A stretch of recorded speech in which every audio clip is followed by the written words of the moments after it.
You know, the way we interact with the machines in our lives, it's completely changed. I mean, we've gone from just being these wide-eyed spectators watching incredible inventions to being actual hands-on mechanics.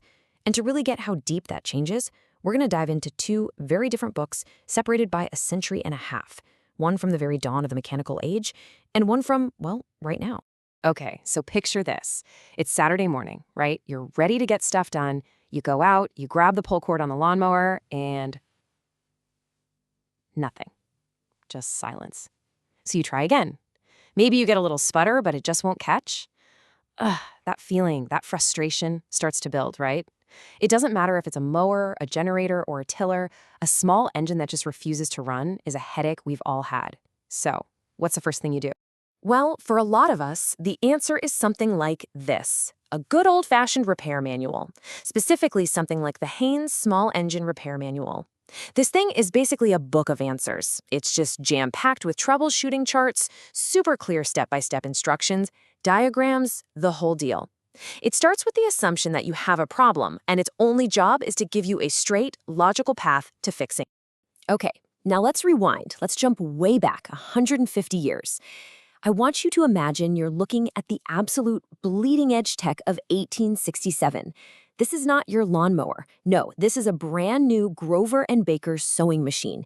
And it's a total marvel, full of cams and discs and rollers. It's completely revolutionary. But how on earth did anyone even start to figure this thing out? They turn to a book like this one, a weekly journal all about practical information, art, science, mechanics, chemistry, and manufacturers. But here's the kicker. This was not a repair manual, not even close. In fact, it hardly tells you how to fix a single thing. What it was a book of possibilities. It was a window into a world that was literally being invented right in front of everyone's eyes. So that's what we're going to do. We're going to put these two documents side by side. We'll look at what they taught, how they talked, and who they were even talking to. And by doing that, we can see this massive shift in how we relate to our technology. It's really the story of how we went from being spectators to being participants, from just being amazed by inventions to actually being responsible for keeping them running. All right, let's start back in 1867. To really get a feel for that time, you have to understand something crucial. Life wasn't about maintaining the machines you already owned. No, it was about this absolute explosion of brand new machines being invented for every single problem you could possibly imagine. And this slide, right here, it says it all. Look on the left, that's 1867. You've got these one-of-a-kind inventions for very specific jobs. A machine just for husking corn, especially designed to buckle. Now look at the right, from our modern manual. What do you see?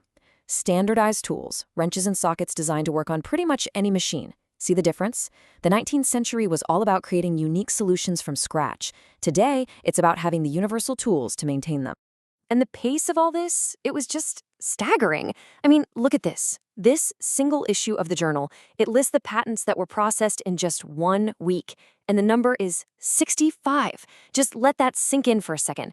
65 new ideas, new machines, new gadgets, all becoming official in just 7 days. It was an absolute flood of innovation. And the stuff they were coming up with was just wild. I mean, check out what was considered high-tech back then. An automatic machine for making hinges, a pneumatic railroad in New York with a massive 6-foot wooden tube, systems for plowing fields with steam power. And hey, even something that seems simple to us now, but was totally life-changing, a dedicated knife just for opening cans. Okay, so we've got these two totally different worlds of technology. But you know, things break. They always do. So what happened when things inevitably went wrong back then versus now?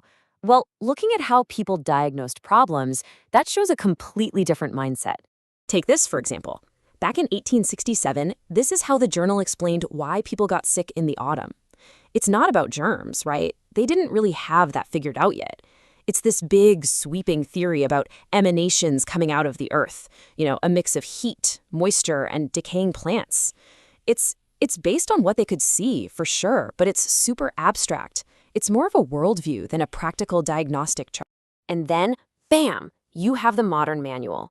If your engine stops, it's definitely not because of some emanation. It is a crystal clear, logical step-by-step process. Symptom? Engine stops. Possible cause? You're out of fuel. Solution? Check the gas tank. It's a world of pure cause and effect where every single problem has a specific, testable solution. Even the language they use tells the whole story. Listen to the 1867 description of the sewing machine.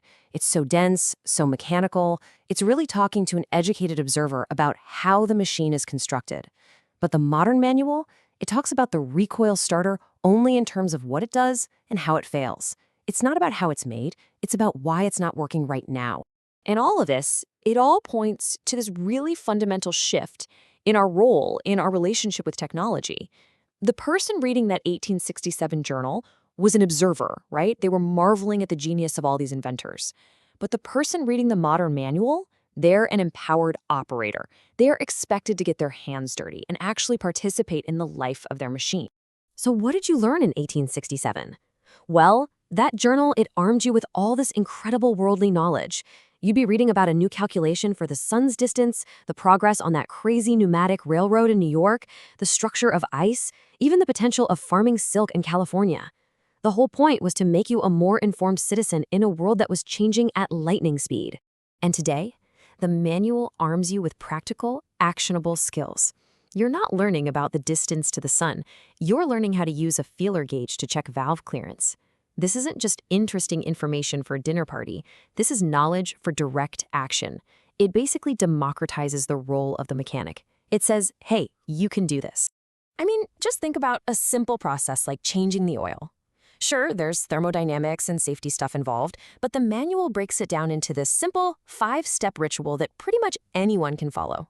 The power to maintain your own machine is put right into your hands, the owner's hands. And really, that's the whole journey right there. We've moved from a culture that just celebrated these huge, grand inventions from way over there to a culture that gives us detailed, step-by-step instructions for taking care of the everyday tech that's all around us. So this leaves us with a really fascinating question to think about. We've gone from marveling at inventions to mastering maintenance. But now, as our technology gets more and more complex, full of software, sealed up in black boxes, run by AI, what does our role become? If we can't just open up the machine and fix it with a wrench anymore, what is the manual of the future even going to look like? What knowledge will we need for the next 150 years?